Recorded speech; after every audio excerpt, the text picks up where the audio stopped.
கொடிகளுடன் தான் இளைஞர்கள் ஆட்டம் போட்டார்கள்.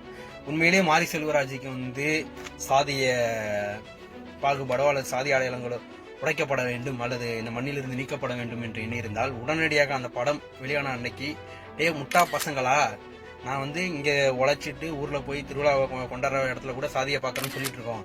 ஆனா நீங்க என்னன்னா பொழைப்புக்காக வந்த நீங்க இங்க சென்னை போன்ற நகரங்கள்ல கூட சாதி கொடியை பிடிச்சி ஆடுறீங்களா, ஒரு சாதிய வன்மமும் உங்களோட சாதியை பத்தியும் ஒழிய வேண்டும் தான் நான் படம் எடுக்கேன் அப்படின்னு அவரு பிரஸ் மீட் கொடுத்திருந்தாருன்னு வச்சுக்கோங்களேன். என்றால் ஒருவரை போராளி போல் காட்ட வேண்டும், ஒருவரை பண்ணையார் போல் ஒரு வசதி படைத்தவர் போல் காட்ட வேண்டும் என்ற ஒரு விஷயத்தை அவர் காட்டுறாரு. அந்த இரண்டும் யார் யார் என்று தென் மாவட்டத்தில் இருக்கக்கூடிய எல்லா இளைஞர்களுக்கும் தெரியும்.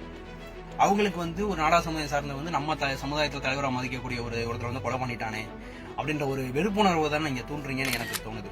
ஏன்னா அந்த இடத்துல நானே ஒரு தேவேந்திர குல சமூகமா இருந்து நான் படம் பார்க்கறேன்னா, இன்னைக்கு பசுபதி பாண்டிய நம்ம சமுதாயத்தோட தலைவர், அப்ப நம்மள தலைவரை இப்படி துடிக்க கொண்டிருக்காங்களே, இப்படி பண்ணியிருக்காங்களே, ஒரு நாடா சமுதாயத்துல நம்ம விரோதியா அப்படின்ற ஒரு கேள்விக்குரிய ஒண்ணுமே தெரியாத அப்பாவி இளைஞர்கள் மத்தியில இந்த மாரி செல்வராஜ் போன்றவர்கள் விதைக்கிறாங்கன்றது தான் என்னுடைய கருத்தா இருக்கு. அது மட்டும் இல்லாம இந்த இரண்டு தரப்புடைய தொடக்கம் எங்க ஆரம்பிக்கு அப்படின்னு பாத்தீங்கன்னா, படத்திலே காட்டியிருப்பாரு பசுபதி அவர்கள் தான் முதல்ல ஒரு கொலையை செய்யறாரு. அதன் தொடக்கம் தான் மாறி மாறி நடக்கு அப்படின்றது.